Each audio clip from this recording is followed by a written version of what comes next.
Hello everyone, and welcome back to my channel, or welcome for the first time. If you don't know me, my name is Angela and I find my paradise through reading. I am hopping on real quick to give you just a little bit of an update on what I've been doing with my reading and my books. And let's start off right away with the fact that I'm already going to break my plan for the year. Because if you remember maybe my last video, I was talking about, hey, I want to read the books that I have on my shelves. I've acquired hundreds of books in the past year, and I just keep getting more. And I'm like, well, how about if I read 4 books and then I buy another one, right? So for every 4 books that I read on my shelves, I will buy a new book, right? Seemed like a good idea at the time. I'm like, okay, so that's an incentive for me to read what I have on my shelves while still slowly acquiring books. So we are only not even 2 weeks into the new year, and I'm like, this isn't working. Like, it's already not working. And here's why. Here's why, okay? That plan is contrary to the goals that I already had before. One of my goals is to build a home library, and they say that 1,000 books is considered a full, respectable, home library, and I don't have 1,000 books yet. How am I going to build a home library if I'm not buying a bunch of books, right? Hello? That's kind of important to me. And so, yeah, I was like, I was doing the math and I'm like, if I read 8 books a month, that means I'll only buy 2 books that month, which in a year I would have only added 48 books to my home library, which, it's just too slow for me. I don't know. So I didn't like that. My other goal was to make a lot of progress on all the series that I had started. So I have the Vampire Chronicles, The Way of the House Husband, Hunter x Hunter, the Lord of the Rings trilogy. I mean, so I have some of these series that I had started, and I buy them as I go along. So how can I make progress on these series, or hopefully maybe even complete them this year, if I'm not buying the books, right? Am I right? Okay, so I hereby release myself from that terrible plan of only buying 1 book for every 4 that I read. It's just the way it is. And you know what?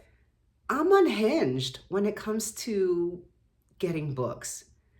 They bring me so much joy and I love them so much, and they're so beautiful, and the process of getting them and browsing, and it's a whole thing. It's a whole vibe. It's a whole experience, and it just brings me so much joy, and it's a stress reliever, and I just love it. I love it so much. It's, why deprive myself?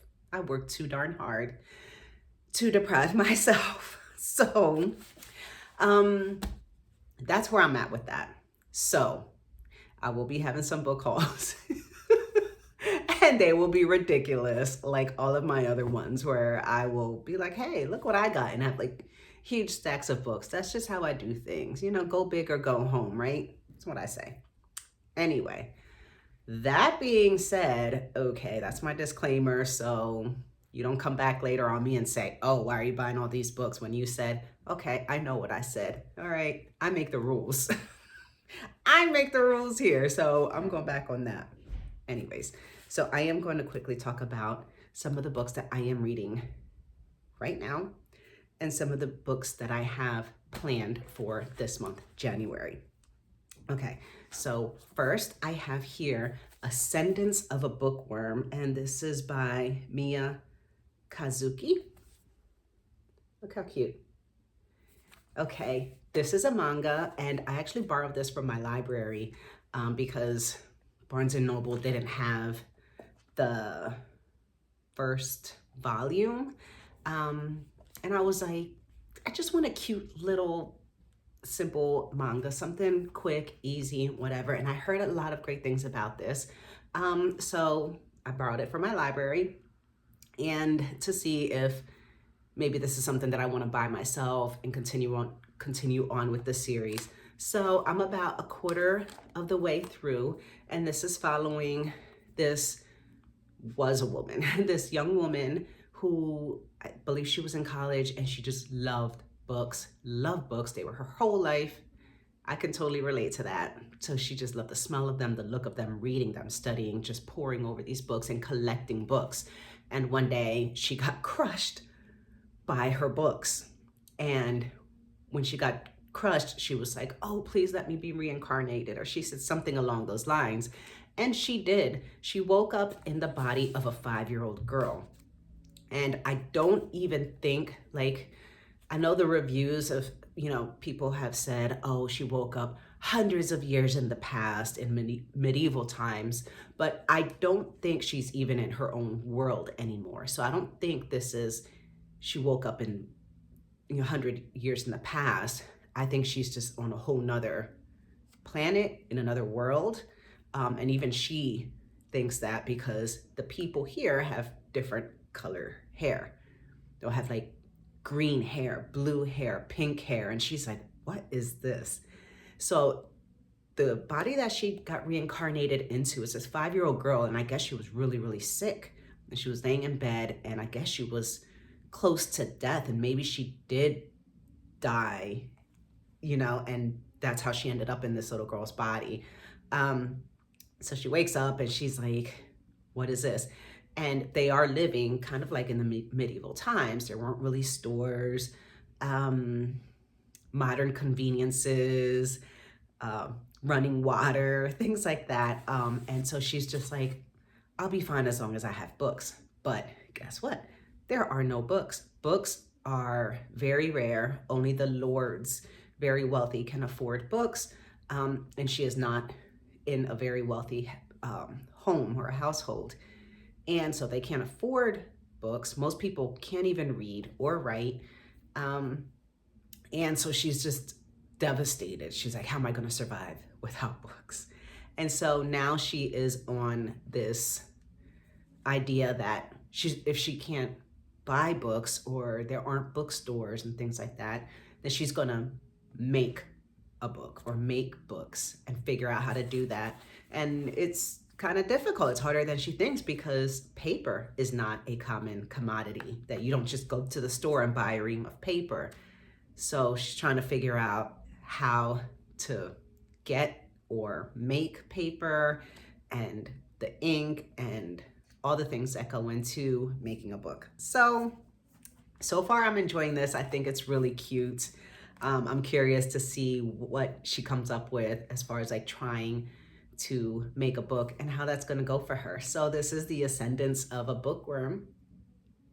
Okay, and I think I probably will continue this series. I think it's just really, it's really sweet, and I can relate. And I don't know. I'm kind of curious as to like all the things, because she already like was like, ew, our hair is just disgusting and gross. And so she figured out a way to make shampoo, which is something that they've never heard of, And so she washes her hair with this stuff from things that she finds around the house, and her hair is clean. And they're like, oh my gosh, what did you do to your hair? So her sister, she's like, oh, hey, there's more, you can try it. And then so her sister's hair is all clean and shiny and it smells nice. So I think there's going to be a lot of this in this book of her coming up with ways to have some of the conveniences that she was used to as an adult in her world. So that's that. All right, what else am I reading? Okay, I am reading The Stationery Shop by Marjan Kamali. Okay, this is a beautiful book with deckled edges. Look how pretty it is. I had gotten this from the thrift store a little bit ago, maybe a month or two ago. And this is, I didn't know much about it. Obviously I got it because I was like, the book is just gorgeous. So you see the gold, and then you see a couple here, and then you see kind of like a city back there. This is a love story, heartbreaking story.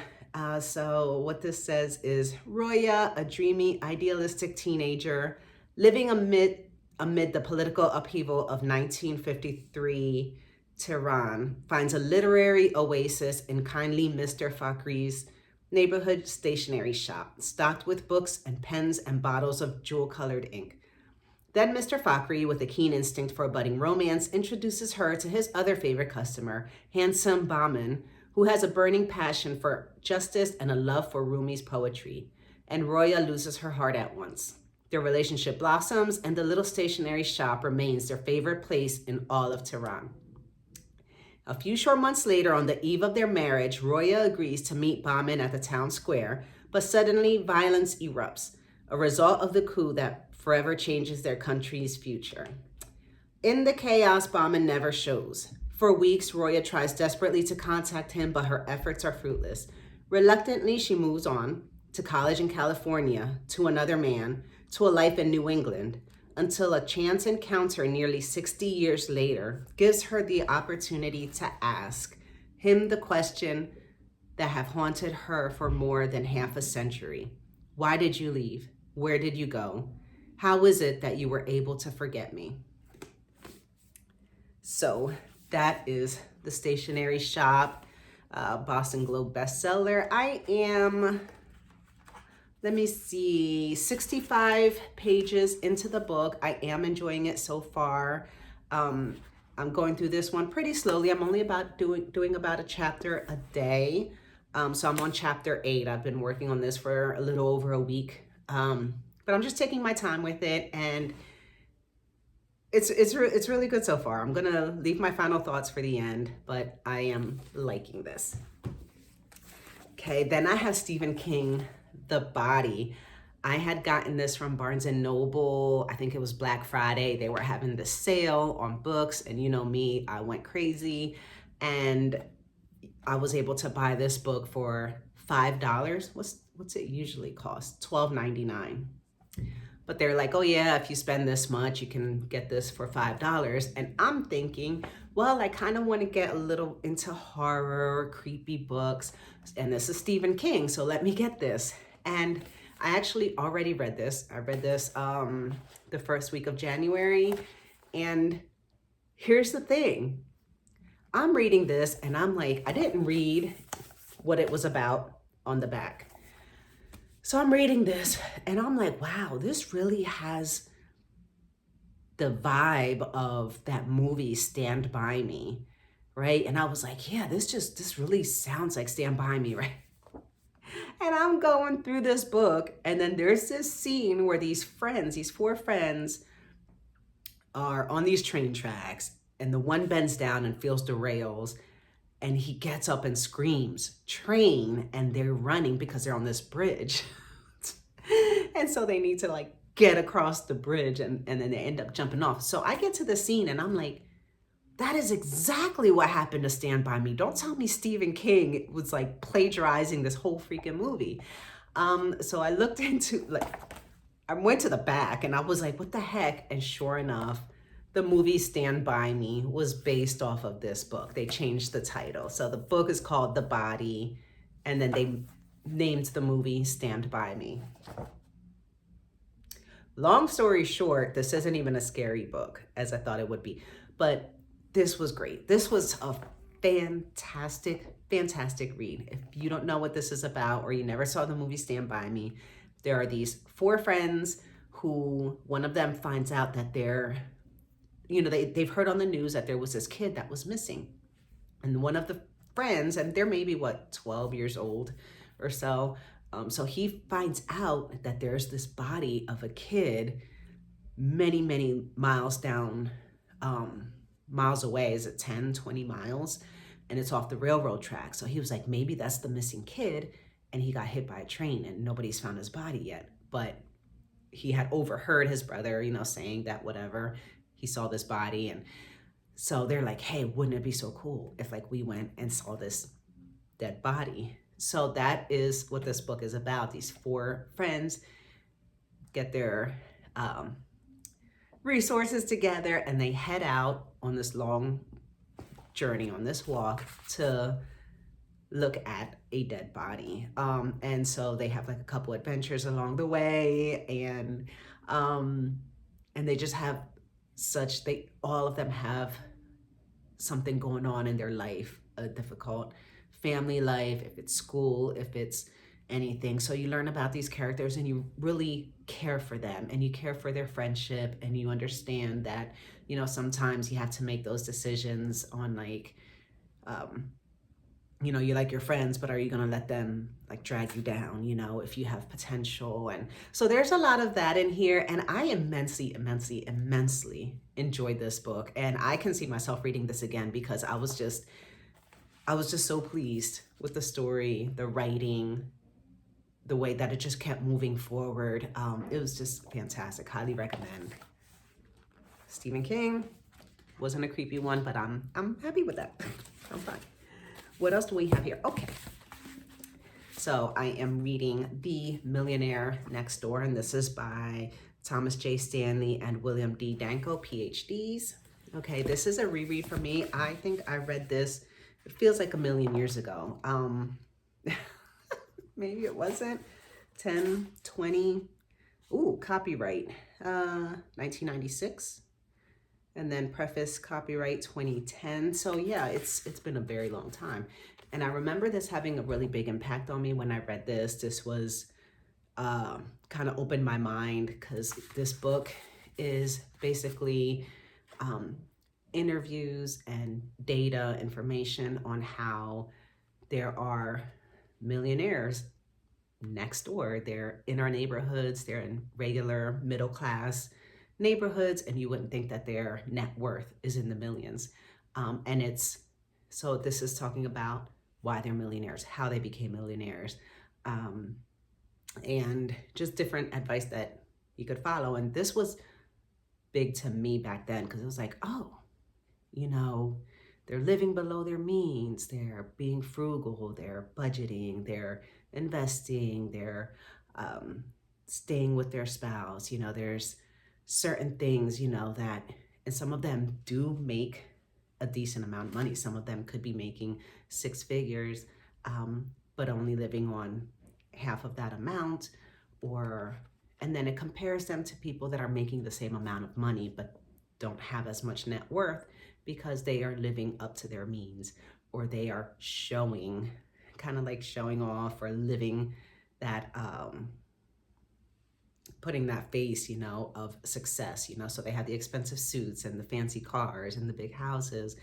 And so their lifestyle is reflecting that they're wealthy when you look at their net worth, and they're not. So I wanted to reread this because I remember it having such a big impact on this reread, because I've read like so many other books over the past years kind of surrounding the same kind of thing, and I've learned a lot more. This isn't as, you know, impactful as it was back then. It's still good. A lot of it is very, very repetitive. Nothing really new to me, but I am going to continue reading this. I am maybe a quarter of the way through. I'm just slowly muddling my way through it, just kind of as a refresher. And it's nice to kind of have that like kind of reaffirmation of like just kind of being on the right track and making sure you stay focused and you have your goals and things like that. So I'm really enjoying that part of this book. Okay, another book that I am in the middle of reading is Corrections in Ink, a memoir by Carrie Blakinger. Okay, this was lent to me by a colleague of mine, and I am, well, maybe a little quarter of the way through this book. And this is, like it says, a memoir. And this woman, this is great because she lived locally, okay? Because I was born and raised in Lancaster County, Pennsylvania, and that's where she was raised. So it's talking a lot about places that I'm very familiar with.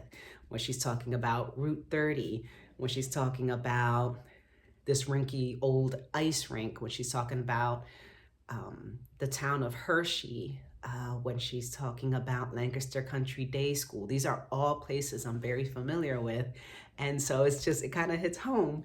But basically she, very, very, very smart girl, very intelligent, well-to-do parents, going to this fancy private school.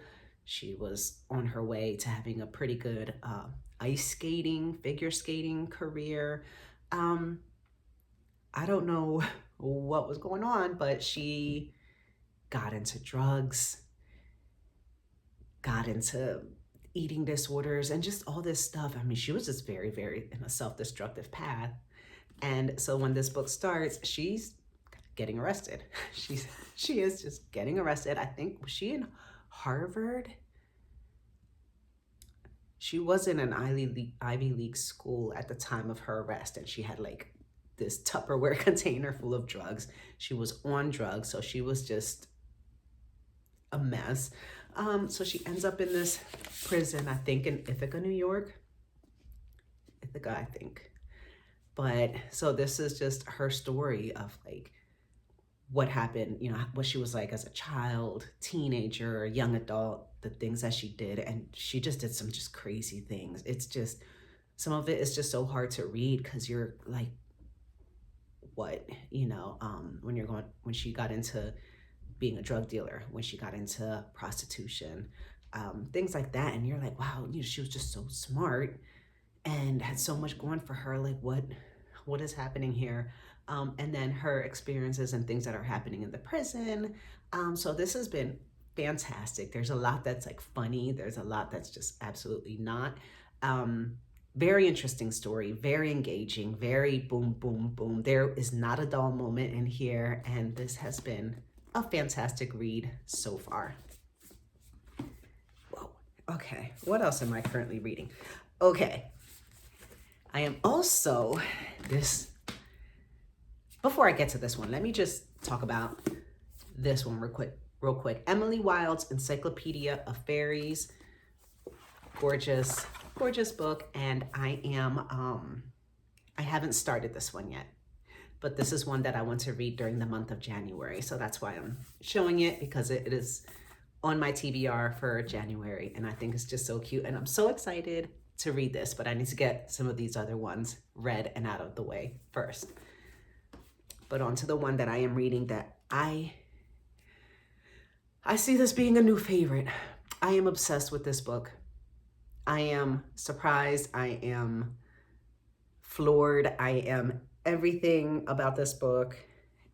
I am so pleased, so horribly pleased. And it is The Count of Monte Cristo by Alexandre Dumas. The Count of Monte Cristo. I keep wanting to say Le Comte de Monte Cristo, which is French. I think this book was originally written in French, and I was introduced to this story way back when in French class. We got to read this in French. Obviously, not this. What we read was like a 10-page kind of summary of the story using the most basic French they can come up with, okay? So I knew the basics of the story. And I had watched the movie, and I forget who the characters were in the movie, but I think it was made in the 2000s. Love the movie, but never actually read this classic. This behemoth is 1,068 pages.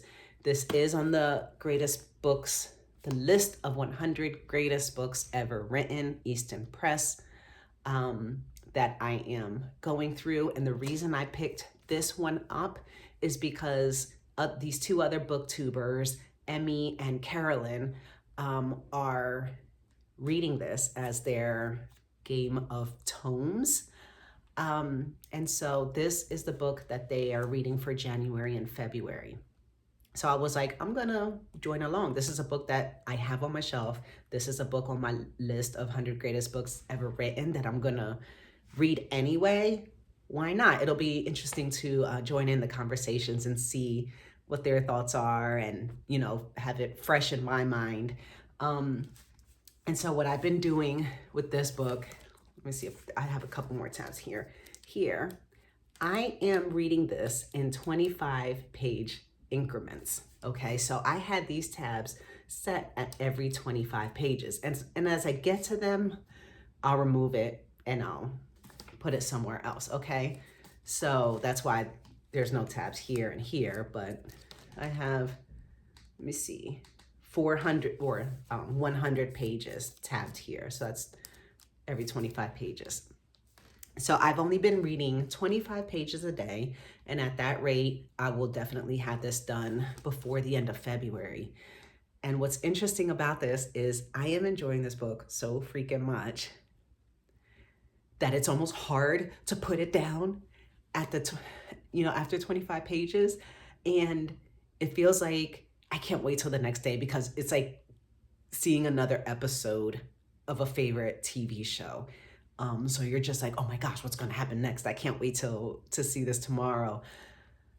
Yo, this book, first of all, you remember when I read Les Miserables and I was like, they could have like knocked out 1,000 pages of that nonsense because it was all like French history and background that was just so unnecessary. Okay, Victor Hugo could have taken a lot of advice from Alexandre Dumas. Even though this book is 1,068 pages, I do not feel like there's a lot of unnecessaries in this book. This is all story and characters and things are happening and I'm obsessed. It is so fun and there's so much going on and you get to like fall in love and care about Edmond Dantes, who is the main character in this story. And you just feel for him and you're rooting for him. And oh my God, it's just, oh my God. And then I feel like I'm going to be so sad when this is over. Like I'm not even ready for this to ever be over. I am not trudging through it. There's this one part where they mention the battle at Waterloo. With Victor Hugo in Les Miserables, he went on for 100 pages, maybe more than that. All these details about this battle at Waterloo, okay? Alexandre Dumas, he mentions it in like a sentence.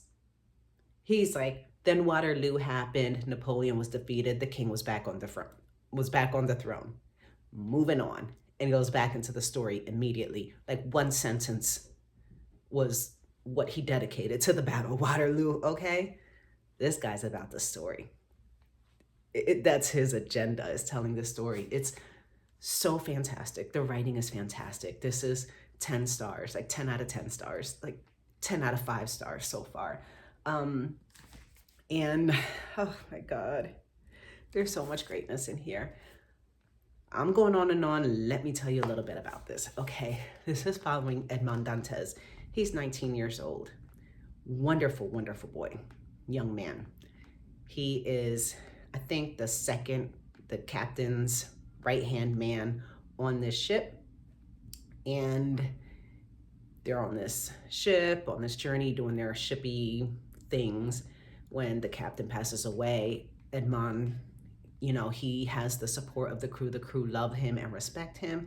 He kind of takes over and keeps things running smoothly until they get back to port. So the ship's owner, Monsieur Moriel, is like, hey, you're fantastic. The crew loves you. I want to make you captain of the ship, right? And Edmond's like, holy smokes, like he's only 19 years old and is about to get this huge raise and be captain of this ship. So he is just like, wow. But he also has the love of his life, Mercedes. And he's like, can I have some leave real quick? Because I want to like marry the love of my life. Like we're going to get married. And it's like, Mr. Muriel is like, yeah. So he goes to Mercedes. He goes and visits his father, who he's, absolutely devoted to. And so they're like, yeah, we're going to get married tomorrow or whatever. And so there is a lot of, and he's so pure and so honest and such a great person, just inside and out, that some people are jealous. there is someone who's in love with Mercedes, who she sees him as a brother. They kind of grew up together, and he's just absolutely in love with her. So he's jealous of Edmond Dantes. There's this other person that was on the ship. I think he was like the accountant, maybe. And he's super jealous of Edmond becoming captain of the ship. So there's just some jealousy going on. And so there's this conspiracy to set him up. And these people set him up, and he ends up being whisked away to the Chateau d'If, which is this prison out on this rocky island in the ocean. Nobody escapes. Nobody knows you're there. No visitors. He's in the dungeon, not even just in a regular room. They put him in a dungeon in this place. And he is there like, what happened? I didn't even do anything wrong. Like on I think it was his wedding day. So he is there for years and years. He befriends someone else that's in the dungeon next to him, or in the same hall or something like that. So this, without spoiling it, this is a huge, huge story of revenge. This is so much like, I am going to figure out who did this to me, why, and how I'm going to get them back. And they are going to pay. And it wasn't even with like, not even with death, because death is too easy. You know, you just get away too easily with something as easy as death. Like, he wants some hardcore suffering to happen. And I'm not talking about torture. I am just talking about any way you can make someone suffer by just taking away anything that's important to them. Oh, I found out this place.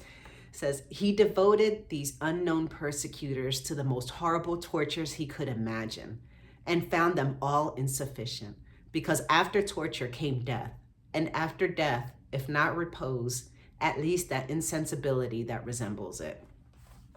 Okay, so he knows, he's like, that's just giving them rest. Like, he doesn't want to just give them rest. Like, so he is so smart and so patient, and so, this guy's just completely changed. He is a completely changed man. And I am adoring this book so much. This is going to be a new favorite. I can tell you right now, this is going to be a new favorite. And I can't wait to tell you my final thoughts when I am done with this book. But again, I'm going to keep going at it 25 pages at a time, so that I can just read this slowly and let it sink in, and let that anticipation continue to, build me up, and can't wait till the next day and see what happens next. And this is just so crazy. It's so crazy. And I have cried already. And I've been shocked. I've just felt so many emotions. And I am 316 pages into this book right now. And like I said, this is 1,068 pages. So maybe, I don't know, quarter of the way.